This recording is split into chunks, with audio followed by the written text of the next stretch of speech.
不好意思吹了，台湾海军康定级护卫舰神隐，两岸军力失衡，统一大业不远了。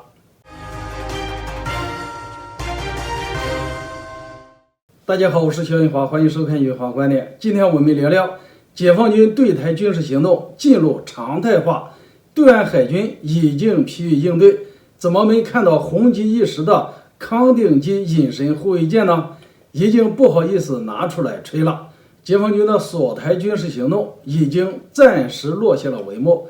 为什么说暂时呢？因为解放军已经说了，以后这样的军事行动就是常态化了。毕竟我们不承认什么海峡中线，台岛周边本来就是中国的领海，我们想来就来，想走就走。这样一来，我军的战机和战舰随时接近台岛的海岸线，就无可厚非了。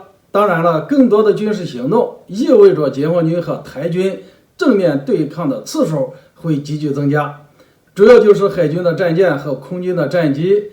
岛内空军有多少战机呢？我们还是很清楚的，老三样 F-16、幻影2000、IDF。但岛内海军还有哪些战舰呢？从新闻上来看，台军后来从花莲基地派出了基隆级驱逐舰，追踪解放军海军的零52 D 驱逐舰。另外，台军还派出了诺克斯级护卫舰，听都没听说过吧？这是美国海军60年代建造的军舰，年纪比很多观众的父辈都大，但大多数人还是经历过96年的海峡危机的。那时候岛内提出的最多的就是采购来自法国的康定级隐身护卫舰了。有网友问，怎么这次军事行动完全没有看到康定级的身影呢？台军曾经号称是最好的隐身战舰，拉菲特级曾经是法国海军的主力通用护卫舰。后来岛内防务部门认真研究后，决定引进16艘，不过最后由于造价的问题和台方贿赂法国高层的贪腐案，被裁减到了6艘。而在中国外交部的严正交涉下，法国最后只是出售了舰体，没有配备武器。拉菲特级作为隐身战舰的鼻祖，本身具备强大的隐身能力。据说法国海军的直升机回航的时候都经常找不到拉菲特级，可见它的隐身能力名不虚传。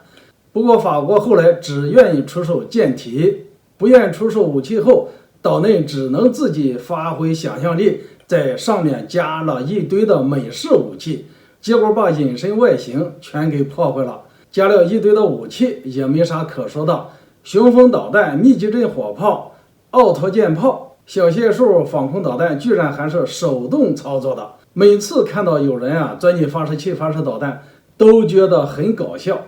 唯一能佩服一下的就是岛内文化界了，给军舰起了个挺文艺的名字，叫康定级。那时候岛内四处活动，买了不少的武器，比如荷兰的潜艇、法国的幻影2000战斗机等等。不过那就是岛内最后一次军购狂潮了。自那以后，我国经济和军事实力大幅度的增长，各国纷纷和中国建立了完善的外交关系，停止了对岛内的军售活动。现在也就只剩下美国还在对台军售，但是美国为了保护自己的核心机密，通常只会把过了时的武器装备卖给台岛，长此以往，两岸的军事实力就渐渐失衡了。终于有一天你会看到，对岸用老旧的战机跟踪我们的隐身战机，用快艇对抗我们的航母。到那个时候，你觉得我们的统一大业还远吗？今天这个话题就聊到这里，欢迎大家留言交流，下次见。